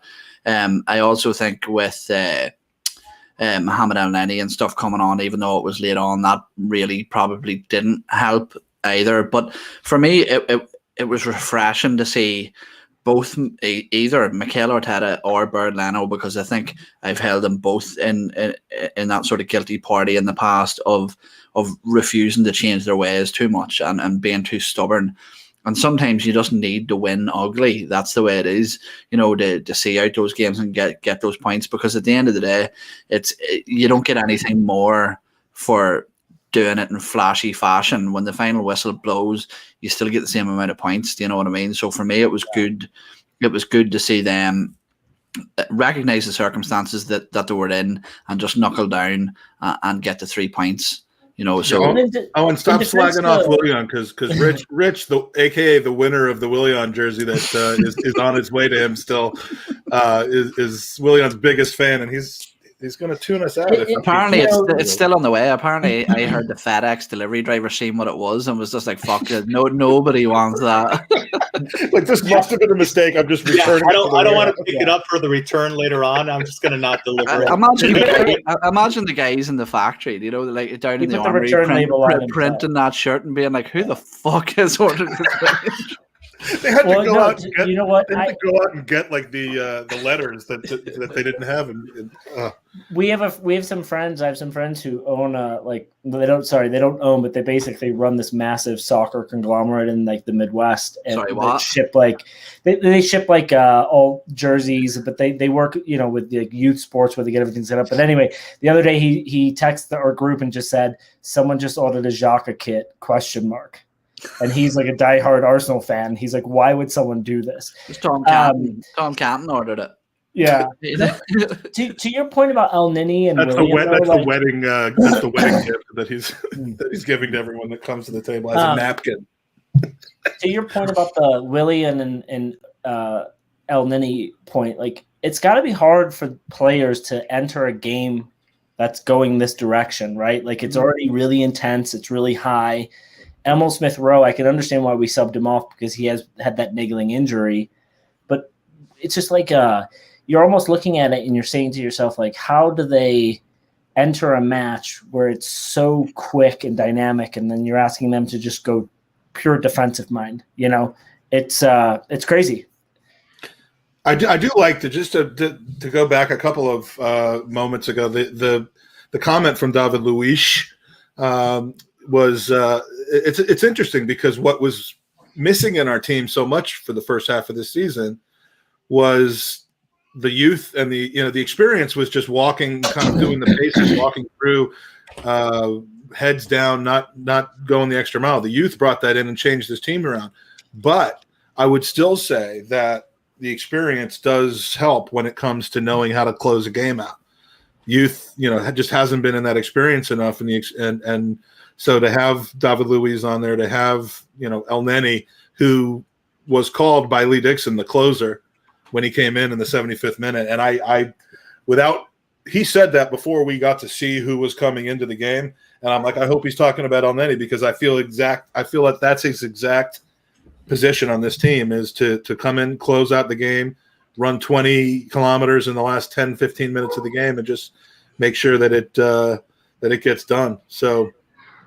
Mike, we've covered the Aubameyang thing as far as the suspension is concerned, but I was waiting to ask this specific question until you came on. Does he deserve to lose the armbar? I don't know that Andy knows the background behind armbar, but yeah. I do know that Mike loves to take someone that says something by mistake and then just live on that for a week. I didn't exactly start for a week. It's been a month now, Andy. A week. Well, Speaking of armbars, Andy didn't realize that by adding Mike onto the podcast, you now are going to be overruled when we try to do the WrestleMania crossover podcast. Oh yeah, he's out. He'll just quit. Oh, there you go. Well, that's problem solved. So what now? Mike, you're the first person to ever host a podcast that got banned from the chat room. Yep. Oh, yeah, I did. Yeah, that was really nice of you. I appreciate that. But as you said, though, I've got 29 other things to come back. You think you know me as the gerbil, but I've got multiple other rodents that I can become. That's very true. I hate to think how many Twitter handles do you if you had to guess, do you think you've created or currently have? Both.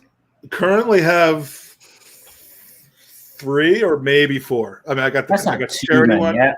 I got the charity one. I've got the my own personal one, which by the way, go follow Gooners Pod Mike.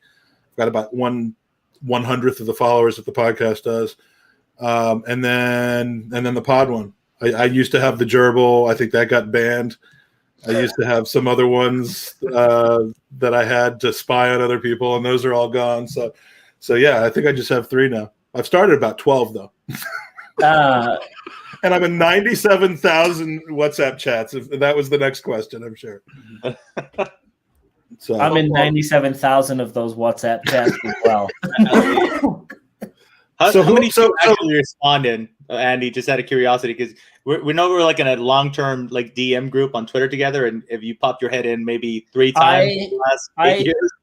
I don't have Twitter on my phone anymore. I honestly had to get rid of it during the election time because I just felt like it was just too much. And then a life was fine without it, which I know is kind of shitty for the pod because, I don't retweet anything but we're actually doing better since that started. Yeah. And Mike has shown me the stats, and the pod's actually we've added Owen since then and now you. But I get all of my That's how we try to get bigger. We don't add more listeners. We just add more podcasters. Guys, I get all of the Twitter in the last 6 months via the 97,000 groups that Mike has added me to. Fair enough. Who was asking a genuine football question? If you think back to your life before we met, you would be very, very sad, Andy. Come on, let's admit it. I would be I would be lonely. Very lonely. The only thing that irks me is sometimes Mike will send a statement, and then on my phone it's like boo boo boo boo boo boo boo. The same thing is written in 50 different groups. I'm like, you do the same thing though. You do the absolute same only thing. to piss you off now. When you think it's good, it's in the same 4 groups, and you know exactly what 4 groups are. I'm only I know, man. I just sit here where they have a domestic. It's Hey guys, hold on a second. All right, so we're back to it now. Right.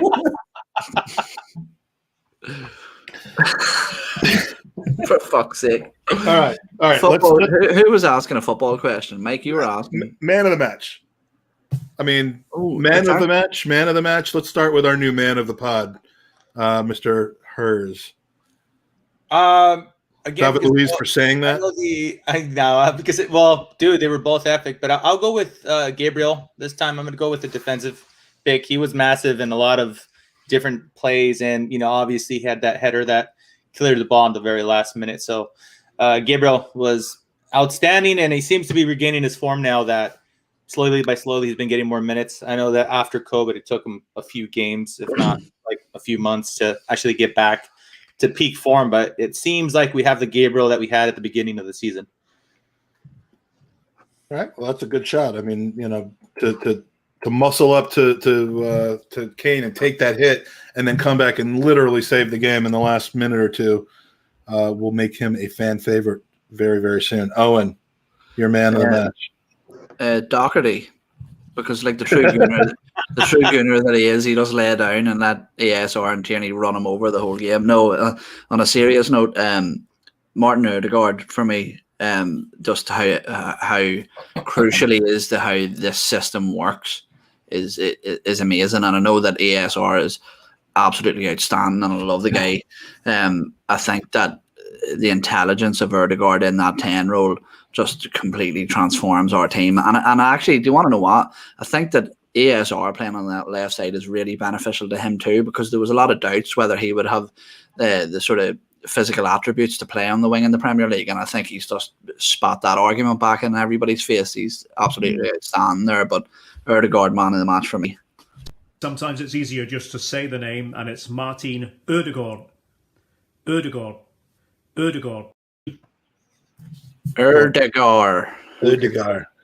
All right, are we going to go 3 for 3, Andy? No, my man of the match, and I'm 100% serious on this, is Eric Lamela, because he brought the highest high in joy to Spurs fans and the lowest low. And it's only Spursy that you could score the goal of the season and then still lose the match, so no one will want to remember or talk about that moment. That's not true. only losing it, but then being the reason why with the red card. So I'm going to go with Eric Lamela. Can you? Yeah, as someone said on Twitter, can you, or in one of our chats, can you put a Rabona in a trophy cabinet? Great question. What did Martin Keown call it on Match of the Day? A Ribena. Ribena, yeah. Drink of some sort. Yeah. Did you see that amazing Lucozade that he did? It was unbelievable. I mean, I think someone put it in the chat earlier. It was one of those goals where when you see it, you're so angry, and then you watch it back, and you're just like, "Fuck!" It doesn't matter who you support. Every Arsenal supporter was probably thinking, "That's a fucking class finish." It's like when you find out someone's fucking your wife, and then you realize that it's like Tom Cruise or Tom Canton or something like that. You're like if not Tom Cruise. What was I thinking? Rob Lowe. I mean, you're like, I'm really upset, but like, what am I? I mean, how could I not be okay with this? It's beautiful. It's an amazing thing. Yeah. So, Mike, who was your man of the match? Man of the match for me, Kieran Tierney. He was superb. There's I went back and found it, and it wasn't as incredible as I thought, but there was a point early in the game where David Luiz actually out of the back launched about a 50, 60 yard pass to him, 60 meter pass to him. And he basically, like, if you were watching one of those science shows where like they compute the trajectory and the distance, and he basically knew exactly where it was going to come down. He slowed his run down for a minute and then sped back up so that it would land directly on the front of his head, knocked it down, and took it in stride, because he knew that he would rather have his first touch be at full pace rather than have to get to the spot, wait for it, and have the defender post him up. And I just never noticed that before. I'm sure it's done plenty, but I just never noticed a player do that before. And you can't teach that. And for him to take his first touch off the long ball, whether it's with his feet, his head, his belly button, it's sublime. It's unbelievable. And he does not lose a step. So yesterday he put everybody on the team in his pocket. He was phenomenal. And you could say Luiz, you could say Odegaard, you could say Gabriel. So I love the fact that we basically have 4 different men in the match, because that's Can I give an honorary shout out to one thing that happened in the match that we haven't talked about yet? Yeah. And it's just a quick mention. Nicola Pepe's ball into Lacazette for that before the penalty went completely unnoticed. That was an absolute touch of class. That was an interception that he took under pressure, and hit the first time. His first touch was unbelievable. If that was Odegaard or fucking Mesut Ozil or whatever, people would be dripping between the legs for that pass. It was or if it didn't come with the VAR penalty decision, right? Because everyone instantly went to the Lacazette. And you got to give credit to Lacazette, who in the moment not only misplaced the shot, but probably had the mindset to think, I got to make this look like it's a penalty, because it was a tough penalty. I think it always is a pen. If David Luiz had done that, it's a 10-match ban, no questions asked. But you're right. The Pepe assist was world class. If Messi did that, everyone would just be all over. Like, let's see this highlight. Messi? He did it on purpose. He did it. He fit. Yes. That's like the excuse you do when you say something dumb. You're like, oh, I did that on purpose. No, I did that a lot. Did that because you are like a trout. Always I'm a world champion trout, though. I do think, right, so like you look at the next fixture we have now after the international lull, and it's Liverpool, SA, right? Do we fucking Tom and his La Liga bullshit? I gotta unfollow him on Strava. Hold on. No more TikToks from you, Mr. Canton. The question is like the performance we had in the first 75 minutes. Like I truly believe, and I don't know if you guys believe it too, but if we played like that in every match of the season, we fare probably we win 9 out of 10. I mean, we just looked so fucking good. But again, was it because Tottenham of Europe if we played like that? Would Tottenham?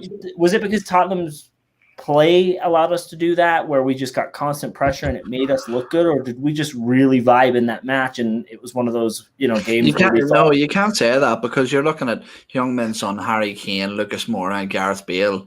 There's 4 attacking players that have been highly praised and highly efficient over the last few weeks, and we completely nullified them. My only question to that would be: is that a sustainable tempo over the course of a season or a half a season, because it was extremely heady. Man, I am a gangster. I just caught a fly. Yeah. I honestly thought that we played at a very similar level versus Villa, Wolves, Leeds the first time. We were like grossly underperforming XG. And honestly, I thought Miyagi over here. I just did a Matrix impression that just looked like a drowning whale. Oh wait, Bart. I don't know if you guys know this. listening. If you're listening to this podcast on iTunes, just watch Bless it on you. YouTube already. You're really bless you. Yeah. you've got to be absolutely killing yourself. Yeah, know, I there's love, like- I love there's- how stressful this is that Mike Hurts has already got a grey hair from the start of this podcast. There's Right like there's a universe, right, somewhere, like if you believe in the multiverse, where this podcast goes out to space and like an alien has intercepted these ramblings and been like, we don't need to go there. Like, And they were the ones that were going to kill everyone, and so yes. Oh, well then You're we're welcome. heroes. Yes. You're welcome, world. Can's on fire tonight, man. He's on the gin, 100%. He's on the gym. Oh yeah. Fuck you, Or- world. Or Save your ass. someone's writing these for him. I believe Mike Hernandez Obviously. was in the middle of saying something. Sorry. Who Mike. now? Me? I was saying we were grossly underperforming XG. We could have won Wolves. We could have won Aston Villa. I'm saying XG just to annoy Mike. Oh, there we Hey, when did XG become a thing? When did it Tom become? got a full-time job, I think. Yes. When did it become popular? I was thinking about this the other day. Like, When I don't Tom ever made it remember popular. XG in 2017. Everything is birthed from the Gooner Talk, right? So Oh, he and meant- Mike Hurst. I don't know if you listened on Friday, but one thing that I was told on this pod was stats mean absolutely nothing. And so if you are going to try and back a player or a team with stats, you're going to get laughed off the pod. Wait, Willian is not our most creative player right now. Then I'm confused. He has 7 I am assists. too. Didn't So- Stats tell us Mustafi was better than Van Dijk at one point? I mean, Oh my God. No, man. Look, Yeah. do you want to know what? I'll say this. Did about you see what Willian. happened in But Mustafi this weekend? Yes. Yeah, idiot, Next moron. day, Thank I'm fuck he's gone. Mustafi, But with Willian, come on. Some of them are generous of course. generous assists. Like But- they're like, oh here, have the Doesn't ball. matter. and It's still go. an assist, Owen. Shut up, Andy. The It's funny, still thing, an the assist. funny thing for me though, like Owen is like at one point in time, some Ozil fans were counting pre-assist. So you know what? Let me have this. Let William pass from the midfield. Aubameyang take on 5 players, score a goal, and we're gonna call it an assist because it's funny. I mean, to be honest with you, I mean, the thing is, Zamir, you shush too. No, shush and Shamir. I am siding a little in the sense that, like, I no longer understand the outrage, and because the debate is William, and they're making still counts, and they're making the argument every time William plays, Martinelli doesn't play. Not thinking that we also have a very like informed Pepe on the bench most of the time too. Raw's playing out on the left, so I think Martinelli has more people other than William playing in front of him at this point in time, and to the side that I'm We have kind of people we haven't even met yet. We don't even know who they are yet. Though. I heard that you're ahead of Martinelli has Martinelli. Martinelli has a clause in his contract where if he plays, we have to pay him. Yes. And the Cronkies have not sanctioned Where that. are you?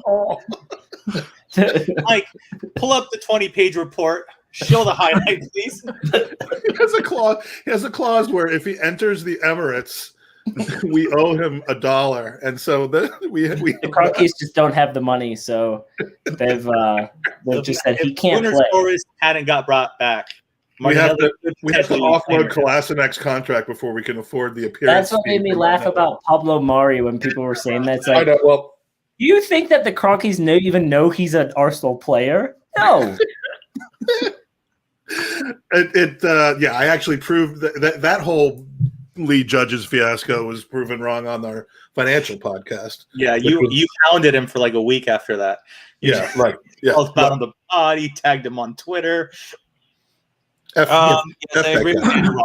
Getting back to football, I think Martinelli is recovering, and I have a theory with Martinelli with the fact that prior to the Crystal Palace game, when he was going to start, he sprained his ankle or something like that, twisted his ankle, and Arteta said he immediately went to the to the ER room and he was crying, bawling out. So to me, that speaks of a player that maybe is not over his last major injury, and there's a little bit more work to do on a psychological level. Mental. Go ahead, Andy, take it away. No, I was going to say mental. No, I was going to ask Andy. Here's a good way to finish, boys. Okay, what's your favorite Okay, sandwich? here we go. Sam? Let's What's do your it. favorite? What we did soup? What? Oh God, he has pants on. I finished that already. I finished. What was I going to say? What's your favorite sandwich? Favorite sandwich fillings, bread and filler. Now, and you've probably I can see not had this. Mike getting turned on up in there. Stop smiling at me, Mike. I'm trying to narrow it down. Hey, have you guys? So, Owen, you're not going to have had this before. People in the chat, put in your favorite sandwich. Yeah. Hey, Mike, my favorite sandwich is probably a. Well, I got two. Can I say two? Yeah. Beach Club from Jimmy John's is the bomb. What's it? A beach? Yeah, but a beach club isn't a filler. Tell me what's in it. Oh yeah. So it's got guacamole, cheese, turkey, cucumber, tomato, mayonnaise. But then cheese and onion has got to be, Branston pickle with just a good cheddar cheese. Perfect. Sounds delicious. Rich Wilcock, yeah, he's standard. That's a man's man. Bacon sandwich, no doubt. All bacon. Mike, you've never had the Jimmy John's Beach Club? Who the hell is Mike? By the way, Andy. Mike and Mike. Question, Mike. No, I have not. I've actually never had Jimmy John's before, but I might. I do love me a club sandwich, so I might have to. Now, are burgers a sandwich? No, God. Is hot dog a sandwich? God, I hate that whole discussion. Let's go there then. That whole hot dog and sandwich thing. Chicken wing sandwich. What kind of psycho? Wait, can we address this? What kind of psychopath has? Wait there. Sorry, pull that back up. Fucking psychopath. Chicken wings in a sandwich. Do you take the bone out? I think he was just trying to say he prefers chicken wings, and if it has to be a sandwich, then he would just put them into a sandwich. Tom's on fire tonight, man. No, George is writing these. George is definitely writing these. Yeah. We've known Tom for a long time, and he's never been this funny. Like, you're like, okay, Cancer, you got it. But, these are just bagging every time. So George is behind this. Definitely behind it. I'm going with just the club sandwich from, a diner. Like, turkey, ham, bacon, lots of mayonnaise, lettuce, no tomato. Fuck the tomato. Hey, Mike, do you like salt on your Salt? On everything. Salt? Salt on everything. That was a burp and a question. You just hit puberty? Yeah, a little bit of salt and definitely the mid bun. There's got to be there's three pieces of bread. So you're talking about a club sandwich. Well, yeah, because there isn't enough calories with a kilogram of fillings that you have in it. Exactly, and you gotta have extra meat and definitely it's got to be the right kind of mayonnaise. Mike goes anyway. He goes, Can you put more bread in the middle? More bread. They're like, excuse me. He's like, just put a piece of bread in the middle. Just somewhere in the middle. It's got to be more. Do you remember when I don't know why I'm digging this hole for myself, but do you remember that time when I went to Wendy's to get Baconators and stuff when I was on a no bread diet, and that was the time where I thought that the guy at the counter looked like Theo Walcott, and I took a picture of him. I took a picture of him. I posted it, and people were like, "You're racist." Do you think they all look alike, or I swear the guy looked like Theo Walcott. And now that we have more people following us, I'll probably do it again. But the guy looked like Theo Walcott. Anyway, when he wasn't Gibbs to me. When he wasn't there, there was it was difficult sometimes because I'm not Mike Hers to communicate with the people taking the order, and I would actually write down in Spanish the order that I wanted them to do because no bun. Put on the sauces, and so I will say for the record, walk up to Wendy's and hand them a piece of paper. That's it. I will say for the record that I did say to Mike, just because you're removing the bun doesn't make this healthy, because it's still a baconator. Healthier. I'm full keto, bro. Full keto. Yeah, I was on keto Atkins type of situation.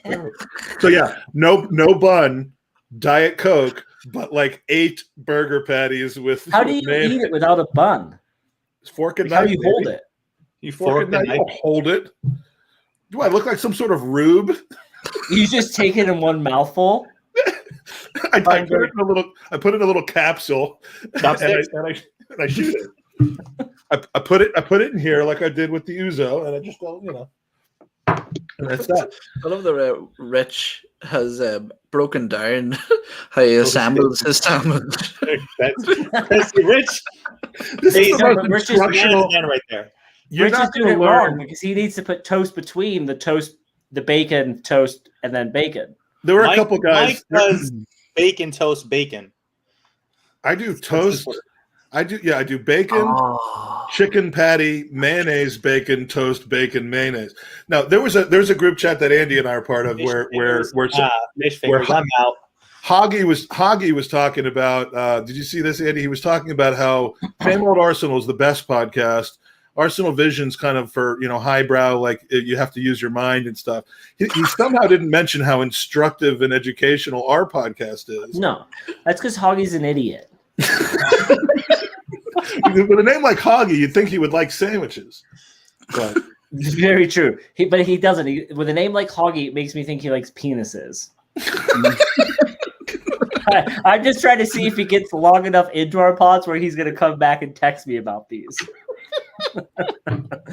Tom, if you're still there, is there a hey, Hoggy, at the 95-minute mark of the pod, we started talking nice things about you.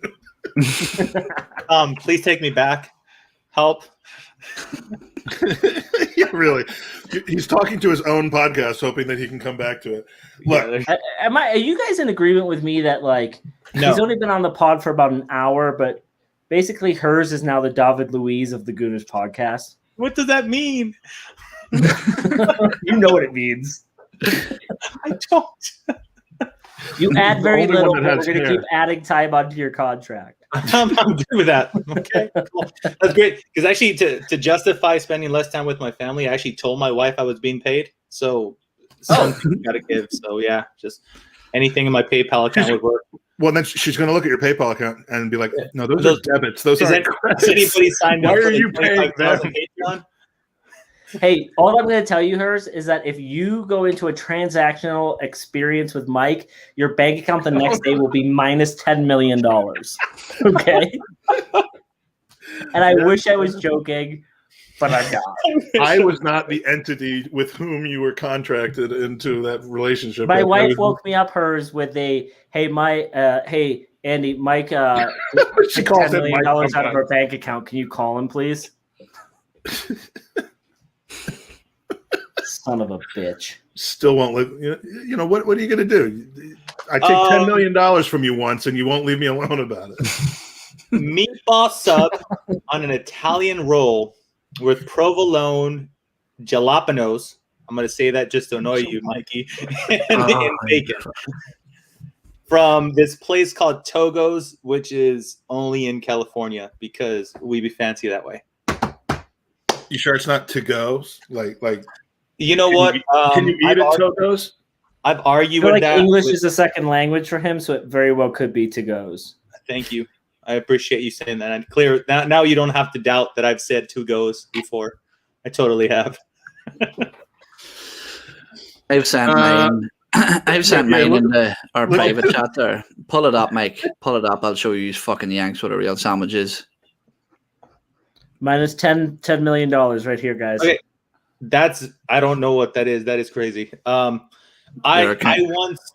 once got a letter from the IRS saying that by you're their illegal and you need to go home. Oh my God.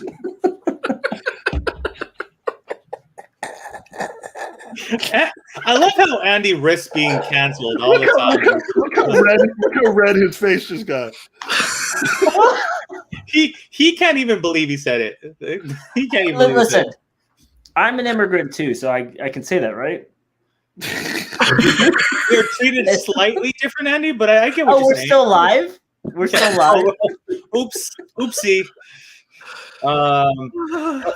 The letter said that by their records, I had earned $22 million, and so I had to pay underpaid. I underpaid a little on taxes that year, apparently. What podcast was that from? Yeah, dude, the patronage was 50 grand. Canton's never given us anything. That's not even a thing, dude. What is that? That's my puppy. That's my What is a soda? Bacon. Why do you put soda behind that? Tom Canton would order this by saying, "Can I have an indigenous, please?" Indigenous sandwich. Yeah, that's it. That does look good, though. It's Irish soda bread, sausage, bacon, and egg. Oh, soda bread. It's a heart attack in between two pieces of bread, basically. So I win. That does look good. Yeah, I'm starting to get a headache from laughing, and Bulgarian Gooner is going to die. You're welcome. if we. Hey, good luck tomorrow, Mike.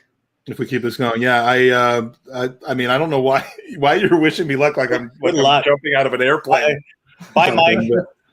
But what time are you getting it? 1 o'clock Eastern, 6 o'clock UK. I'm going to be live streaming. You'll be live streaming for sure. Oh, please, Mike. If you want to see a 5-minute podcast of a guy going, ow, ow, ow, ow, ow, ow. They're like, we're just taking your name, dude. Chill out. I've already called to see how soon after I can eat and how soon before I can eat.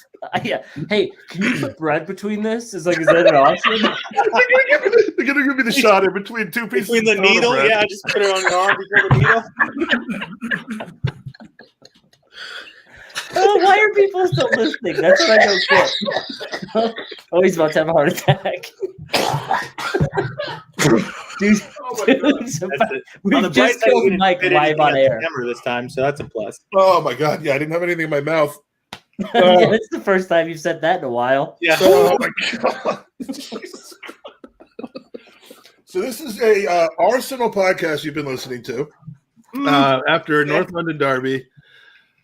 Oh, guys, it's been a fun one. I this is still the same podcast that Layth was on for 40 minutes.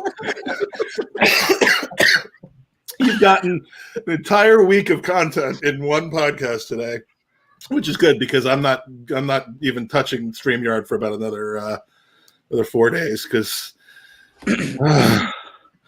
anyway, Owen, Mike. First of all, Mike, you welcome to the team, man. I mean, this is what you asked for. I mean, you didn't ask for it, but I mean, this is what fear in a phrase. This is what you get when you buddy up to people like us. Mike's like, I thought I was coming on as a guest. Yeah, I wasn't aware that it was gonna be permanent. You told me that you had upgraded Ian, with Tom, and so I wasn't expecting this, right? So I guess I'm here now. So fuck it. I mean. I've known you guys, Andy, Mike, for at least 10 years now. I've been interacting with you guys. That's right. So I'm less important. Don't even mention me. Yeah, I've known you guys for a lot of years. Bye, Owen. I've known you guys for a lot of years. I didn't know Owen for a lot of years, so I didn't really care. And I've now been in each spot of the four. Yes, you got to take my spot. Yeah. No, I'm there. You go. I've known you guys forever, so I've been interactive with you guys, and it is freaking awesome to be able to podcast with you guys because Arsenal and friends. I mean, what else would you want, man? That's combining two of the best worlds right there. So pretty awesome. That's what we would have named this podcast, Arsenal and Friends. If it wasn't such a stupid name, that's what we would have named this podcast. Add that. Just the whole title is Arsenal and Friends. If it wasn't such a stupid podcast, that's what it'd be named. There you go. Right. Exactly. And and then when we send out our first tweet, it's like that, and then we can't even put the link in because it's already done. Hers, I appreciate you going on a limb here and spilling your heart to us, and whatever Mike says right now. It's gonna be bad. Ian and I don't echo those sentiments. We're really glad that you're with us. By the way, I do when I'm writing out the pod, like when I'm writing out things I want to make sure to remember, I spell it Owen. I don't even care anymore. I'm like, because I don't want to mess this up anymore, so I just spell it. What we should do is because your name is so unique. We should just call you with Soph on Friday. Just call you Ian right off the bat, and then everyone's going to call you Ian from that point on. Look, there's only two people on here from minority groups, and you've done nothing but insult the two of us since the beginning of this podcast. How are you a minority? Because you have a ginger beard? And you're acting like I'm not a minority. Well, you say you are. We'll not get into that. It's rocky territory already. Anyway, your mum's got ginger pubes, Andy. Yeah. Let's verify this. And she she's a lovely woman. Why would that segue you? She's a lovely woman. She's a lovely that woman. Reminded me of something. I know that Mrs. Rhodes is an avid listener to this podcast on a weekly. I didn't mean any offense. I was just joking. I swear to God, it did actually segue me into something having to do with hair, believe it or not. And then we will end it here. If you remember, this is dead serious. But a few weeks back, we had my good mates Andrew and Liam on from Madison, Wisconsin, from your old neck of the woods, Andy. Who, if you saw the show, they're very hairy men, and they were raising money to fight pediatric cancer through a charity called St. Baldrick's, and they had kind of their event and the grand finale over the weekend. And I'm happy to report on their behalf that the fundraiser overall raised over $15,000. That's about 12,000 quid to fight pediatric cancers, which is, it's an amazing reason to raise money. It's something that affected Andrew himself in his own childhood. Andy, you and I both know people who've suffered from that as well. And the main kind of event of the weekend was basically a hair shaving situation. So, and if you're not friends with him, he looked like Tom Hanks in Castaway. Yeah, so there's Andrew top left, and then there's him yesterday, and then there's Liam bottom left. Liam's one of the more handsome men I've ever met, but I don't know. I mean, he's not helping himself out here, but yeah, here was him on Saturday, and then him on the right on Sunday. And so I decided to get into the act. Here's me yesterday with the full head of hair. And, and then here's me today. I put this here in case you don't. It was about 10 minutes ago I took this picture. So anyway, for a great cause, when are we all doing this for Gooners versus Cancer? The three of you. You're shaving everything. And you can use Nair if you would want. Which Andy and I tried a couple seasons ago. So bad. This I can never throw that. It's part of my trademark. I don't cut this. I'm sorry. So. No, and this is a week of me not shaving, so I'm fucked. Well, the head's gonna go. This is about 2 months of me not shaving right here. If I shave mine, this is like 2 weeks after a haircut. So Mike, you've come here to say that you support cancer then.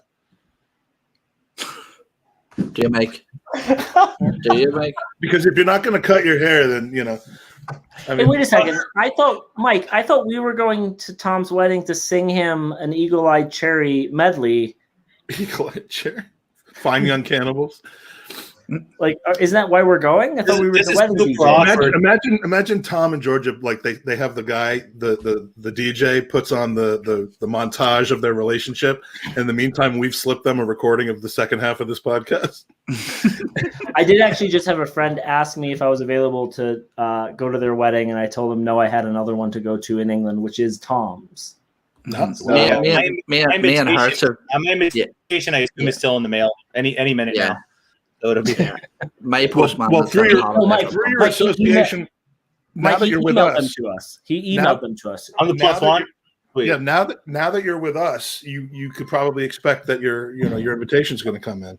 But truth be told, it took me a really long time to sneak into the country. I don't want to leave, and then that's the whole idea. He drew the line on the invites at the top 150 Arsenal pods, and you were just right below that. But now you're in. 151. That's not bad. All right, there's about 500 out there, so I'm doing good.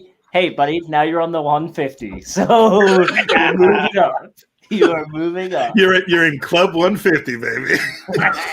You get your jacket in the mail pretty soon. So, all right, that's all I got for tonight, man. Thanks for everybody that donated to St. Baldrick's. We're going to be ramping up Gooners versus Cancer pretty darn soon here, and try to get maybe a June start for the raffle. So exciting stuff to come there. Andy, anything else going on when you get your second shot? A couple weeks. April 10th. So are you gallivanting in between, or are you staying put? We are staying put. I will tell you this, and Mike, if you need me to bring anything back, I will. I'm going to Mexico in June. We already booked that trip.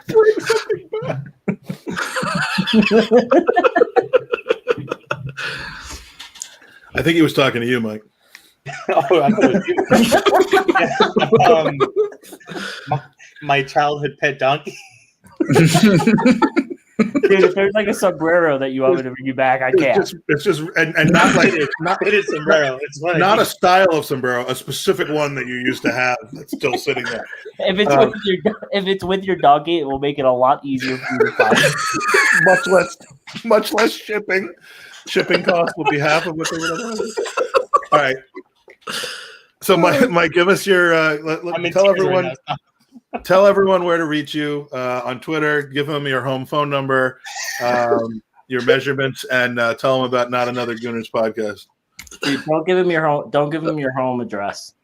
555. I do have your home address, though. It's just ice waiting you to do. happen. I got a package. I have all of your home addresses, and I think only one of you has mine. So. Yeah, I know I have yours now. So you have my office address. I don't give out my home address until you've been on the podcast for 5 years. So guys, I have his address. I'll give it to you. There you go. Thank you. Mike Kurz FC on Twitter is my personal, and I also started a podcast called Not Another Arsenal Podcast, and we're on YouTube, Spotify, Twitter, and iTunes. So we're everywhere. Just search Not Another Arsenal Podcast, and you shall find us. It's good stuff. Owen, where can we find you? What podcast are you on? You made me quit my own podcast. Made him quit. You did. So you've shackled me to very here. strict non-compete. He doesn't even. He told me like you're not allowed to go on the Gooner Talk anymore, which is why I haven't filled in the spreadsheet. Unless I'm on as well. Yeah. And I said I will be filling out the spreadsheet on our behalf. At the end of the day, you gotta get together. Yeah. I don't know if I'm going to make it to the end of the day. To be honest with you. Yeah. No, actually, of course, without the bread. Follow me on Twitter. Look, he's even hiding so people can't find me. He's so worried about people fucking scraping me up for their podcasts. Take that comment down. What's he saying there? I also love how Andy put in the private chat. I got a bounce in 5, and that was 31 minutes ago. I know, man. It's like 12 o'clock at night here, man. You fuck. All right, I'm ending the broadcast. Oh man! All right. No, we need to do our outro. Yeah, Lee. Thanks for joining us. Shame on the gerbil, and this is a special bonus for anyone that is actually watching on YouTube instead of on iTunes. Thank you, and come on, you Gooners.